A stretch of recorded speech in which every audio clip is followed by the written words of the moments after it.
D is retiring. So to celebrate, I'm taking our parents to Germany starting today. I'm borrowing your platinum card for the trip and plan to live it up on your credit card. What a trip this will be. What are you talking about? Just what I said. No, I don't get what you mean by just what I said. Please explain. We need to hurry. I get it. We'll go soon. Sorry, I have to move on now. I'll hear the details when I get back. Just one thing, though the credit card won't work. Huh!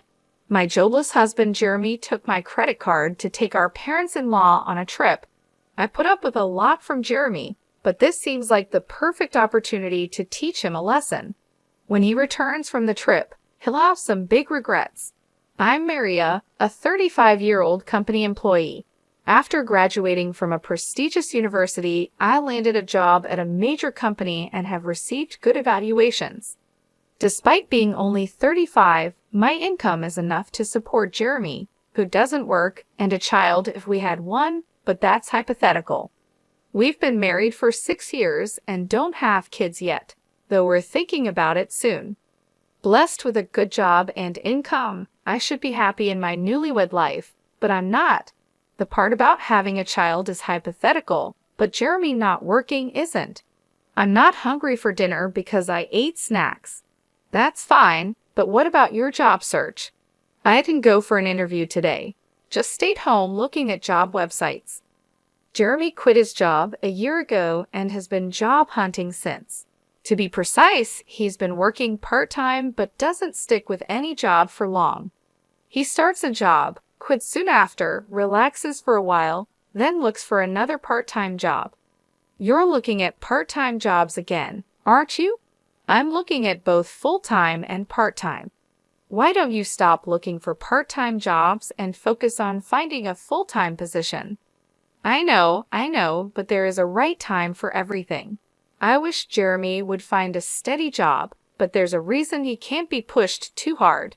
He quit his last job because of a conflict over work policies with his boss. That boss was notoriously difficult in the office. Jeremy stood up to the boss as the office representative, backed by his colleagues. But when the conflict escalated, his colleagues sided with the boss, not with Jeremy. As a result, Jeremy lost his boss's approval, felt betrayed by his colleagues, and found it hard to stay, so he left the company. Jeremy, dinner's ready? Can you bring it here?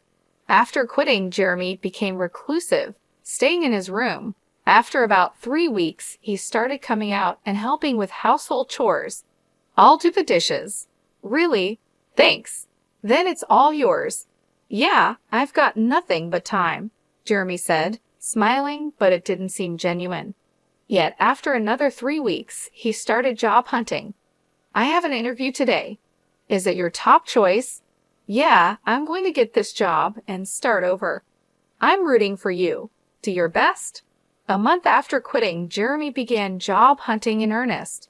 But even after a month, he couldn't find a job. Why am I always rejected? Damn it, it's all my previous company's fault. Don't get frustrated. You'll find something good. Of course I'm frustrated. I did nothing wrong. Jeremy might not be entirely blameless, but what happened at his last job wasn't entirely his fault either. Still, quitting because of interpersonal issues doesn't look good to potential employers. It's like I can't do anything right anymore. That's not true. You have an interview tomorrow. Let's work on your resume. It's pointless. I'm not going tomorrow. Repeated rejections wore Jeremy down, but after a while, he became defiant. One day, I came home to find torn-up resumes on the living room floor. Knowing the interview didn't go well, I chose my words carefully. Can you throw that trash in the bin? I'm done. Done with what? Job hunting. We can live on your income, right? I don't need to work. Indeed, we could live on my income alone. Some people don't work and do a great job as full-time homemakers, but that's not Jeremy's situation. He's just avoiding unpleasant realities. I understand his reluctance to work after the bad experience at his last job and the unsuccessful job hunt, but we need to address this issue head-on. I decided to be patient with Jeremy for a while. Jeremy, you still haven't found a job. What's your plan? I've worked hard before. This is just an extended break. I'm not just resting. I'm studying for the future. That's good to hear.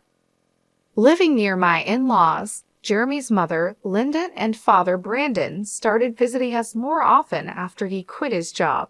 They were probably worried about him. Hearing that Jeremy was preparing for his next job, they seemed relieved, but that was a blatant lie. The beer will run out today. Can you buy some on your way home? It's running out again? You drink too much. Try to cut down a bit. Fine. I won't ask you again. I'll buy it myself. Jeremy wasn't studying or job hunting. He spent his days watching TV and drinking beer. He probably didn't want others to know he was unemployed. If I told my in-laws the truth, it might hurt Jeremy too much, so I decided to stay silent about whatever excuses Jeremy made. But he stopped job hunting for over 5 months, and I finally decided to speak up. Jeremy, maybe it's time to start job hunting. You seem more settled now. What? It's been less than half a year since the incident at my last job. You want me to work again after what happened? I just thought the break was a bit long. Stop nagging. You can't understand my feelings since your job is going well. I have my own struggles, you know. Everyone has work problems and relationship issues. We all try to solve them. Let's work through this together. I get it. I'll look for a job, okay? Jeremy walked out in the middle of the conversation. My words seemed to have hurt him, but him agreeing to job hunt seemed like progress. I decided to apologize when he was feeling better. I got a job because of your nagging. That's great. Where at? At a nearby supermarket. So you'll need to learn and work hard, right? It's just part-time. No need to work too hard. Part-time or not, even part-time is a job. Do you have a problem with that? I wanted to say something to Jeremy, but maybe a little work could be a step toward his recovery. I decided to watch and see. I'm home. Jeremy, you're back. How's the job? I quit the supermarket part-time. Why? It hasn't been that long. A college student there was being bossy, telling me to always put the vegetable boxes at the bottom in storage. It felt like harassment. That student was likely just teaching Jeremy the job. In the workplace, even a college student is a senior. Jeremy kept finding and quitting jobs, unable to stick with any. So Jeremy has been unable to keep a job for long, and it's already been a year. Jeremy, what job are you doing now? I'm working part-time at a pub. I've never worked in food and beverage before, but it's interesting, and I think I finally found my calling. Really? That's great. But isn't the income from a part-time job in a restaurant kind of low? That's fine. I'm currently apprenticing, aiming to go independent. So you plan to own your place someday? Exactly. The income's small now, but I'm working hard for my goal. Then take this. Treat yourself to something nice for once. Jeremy still put on a good show in front of his parents, but as always, it was all lies. He quit the pub job 4 days after this conversation, lying and even taking allowance from his parents. This time, I couldn't help but feel disappointed in my husband, so I decided to be firmer than before. Hey, Jeremy. Later, please. I'm at a good part in the movie. You can pause it. I grabbed the remote control from the table, paused the movie, and forced a conversation. It's just pressing when you pause at the best part. What is it? Jeremy, you're 38, right? You know that's prime working age. Don't you think about the future? Spending all day at home drinking and just watching TV. The future? There are plenty of 38-year-old not working. Many people enjoy life without a job. True, work isn't everything, but those people have something else they're dedicated to. Do you have something like that? Yeah, you're upset about me not working. I'll look for another part-time job. Jeremy seemed intent on only working part-time, considering his reasons for leaving his job and his struggles with job hunting. I had been careful not to hurt him, but it was time for Jeremy to bounce back. I needed to be stricter. One day at work, I got a text from Jeremy. Dad's retiring, so we are going to Germany to celebrate. Starting today. Borrowing your platinum card. Got to splurge on your credit card. I panicked and called him immediately. What do you mean, a trip? Just what I said. I don't get it. Just what I said. Please explain. So many things are wrong here. It's fine to celebrate Brandon's retirement, but he should have consulted me before using my money and borrowing the credit card more like stealing.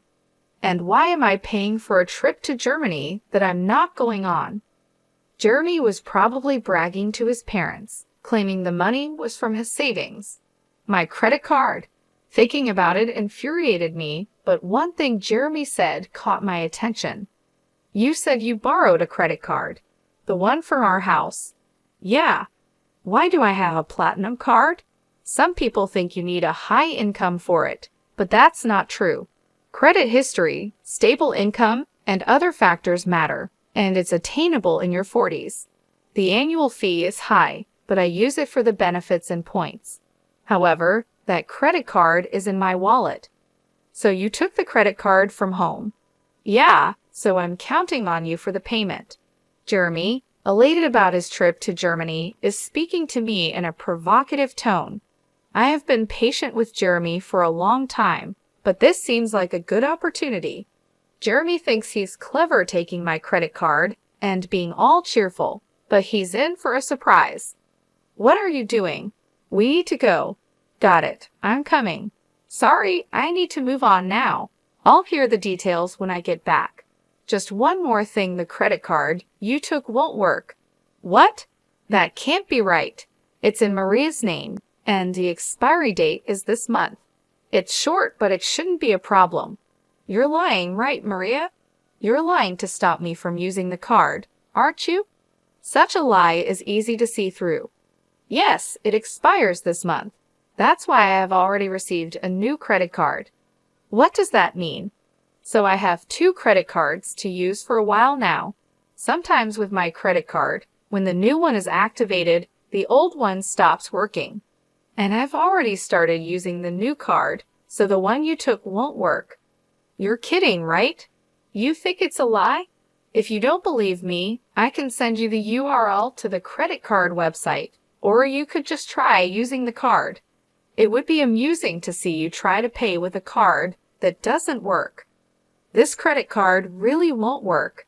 Hey, hurry up. I hear his parents calling him from the background of the phone call, but Jeremy, realizing the credit card won't work, seems too flustered to hear them. What should I do? I told them I'd pay for everything except the round-trip travel. Oh, they covered the flight? Yes, Dad felt bad about having all the trip costs covered. What should I do? I'm about to take a cab, and I don't even have money for that. That's not my problem. You said you would pay for everything but the flight. If so, using my credit card in the first place was wrong. Pay with your own money. How can I? I don't have any money. Right, Jeremy. You haven't been working seriously. It's your fault for trying to look good taking your parents on a trip without money. I'm at work, so I have to hang up now. I just wanted to tell you about the credit card. Wait, I hung up and returned to work. Jeremy, unable to pay even for the cab, would have to be honest with his parents. That night after I finished work, I got a call from Laura. I heard from Jeremy. He tried to pay with your credit card and lied about working. Sorry for the trouble. No, don't apologize, Laura. I'm sorry for the inconvenience about the credit card. Are you okay with the money? We'll cover this trip's cost when we get back. I'll make Jeremy apologize and find a job immediately. I'm sorry, Laura, but I'm considering divorcing Jeremy. Divorce because of this? It's part of it, but Jeremy has been taking money from me for a while. What? I stopped giving Jeremy money to curb his drinking. He started a part-time job and bought his own alcohol, but the salary from part-time work shouldn't be enough for daily drinking. Jeremy was taking money from my wallet to buy alcohol. Over a year, he repeatedly stole amounts ranging from $7 to $70. The sum became significant. I had been strict with Jeremy, hoping he would eventually turn things around, but when he stole my credit card for his trip, it wasn't just about $75 anymore. This leap in the amount he took convinced me that he had no intention of improving. I respect your decision. Should I tell Jeremy about the divorce? Could you just tell him I want a divorce? We'll discuss the rest when he returns home. About an hour later, the next morning after my call with Laura, Jeremy called. He must have heard about the divorce from Laura, but I had asked her to wait until he was back to discuss it. Too exhausted, I had decided not to answer his call. The next morning, after returning from work, I found Jeremy at home. He had cut his trip short. "I'll work properly now. Please don't leave me," he pleaded. As I entered the living room and saw Jeremy, he immediately apologized. His regrets seemed sincere, but came too late. He had a whole year to change, yet still asked for another chance. I had warned him repeatedly, yet he squandered every opportunity. I'm not going to give Jeremy another chance because he gave up on me. My mind is made up. Can you leave? Please don't say that. If you don't leave, should I call someone to help you pack your things? I'll move out only if you can afford the rent here. Jeremy fell silent. He didn't even have the money for next month's rent, let alone an income. My words and the reality of the impending divorce made him realize the severity of his situation. With nothing to take, Jeremy seemed to be leaving the house, probably heading to his parents' place. I thought about asking if he had money for transportation, but Jeremy isn't a child. He should manage his own affairs, money or not. I sadly watched Jeremy leave the house. After leaving, Jeremy went to his parents' house. Later, I received a call from Linda. My parents-in-law let Jeremy stay for one night, but then asked him to leave the next day. They thought he might become too reliant on them if he stayed. Creating a situation where he must fend for himself was perhaps their intention. It must have been painful as parents to send their son away, but they made a tough decision for Jeremy's recovery. Kicked out from his parents' home, Jeremy came back to our house, pleading with me. "Please help me. I've got nowhere to go and no money." That's the result of your own actions. You need to handle it yourself. Everyone deals with their hardships. Maybe sometimes it's necessary to ask for help, but all you have done in the past year is abandon your responsibilities and do as you please. I didn't let Jeremy into the house and turned him away from the doorstep. The divorce eventually went through. Jeremy was reluctant, but with the support of his parents, it happened quicker than expected. I have no idea what happened to Jeremy after we split up. He's probably still jumping from one job to another and making excuses for himself. I used to think I'd feel lonely without him, but to my surprise, I didn't feel lonely at all. Instead, I felt a weight lifted off my shoulders. Living with Jeremy had been incredibly stressful. His attitude and constant need for reassurance kept me on edge. I was always walking on eggshells, afraid of saying something that might upset him. Now, without him around, I don't have to worry about that anymore. Without Jeremy, my life has become much more comfortable. I hadn't realized just how much of a burden our relationship had been. I was constantly trying to support him, both emotionally and financially, and it drained me. Now, I can focus on myself and my own well-being. I'm relieved that I didn't let Jeremy drag me down with him. I was always trying to help him, hoping he would change, but it never happened. Letting go of that responsibility has been freeing. I no longer have to cater to anyone else's needs or deal with anyone else's problems. I can finally live my life on my own terms, without having to accommodate anyone else. It's a fresh start, and I'm embracing it fully. I have more time for myself, more energy to pursue my own interests, and a clearer mind to think about my future.